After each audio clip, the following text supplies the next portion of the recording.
Bakit ba lagi yung maingay? Kahol na lang ng kahol. Hindi na lang manahimik dyan at mag-enjoy sa buhay. Kahol pa ng kahol. Ingay-ingay. Paano tayo papahinga? Oh, ano? Sagot. Hindi yung pag may narinig ka dyan sa labas, kakahol ka. Oh. Tapos wala ka namang gagawin. Kahol lang ng kahol. Nag-iingay lang sa bahay. Oh. Pagkatapos kumain, ingay. Oh, ano?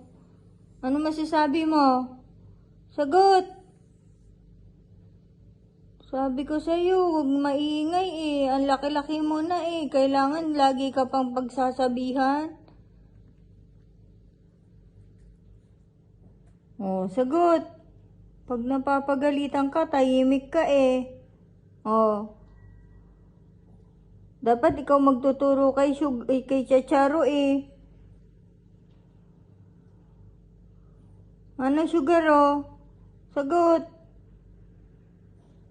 Huwag ka na maingay ha? Ha? Sugar oh?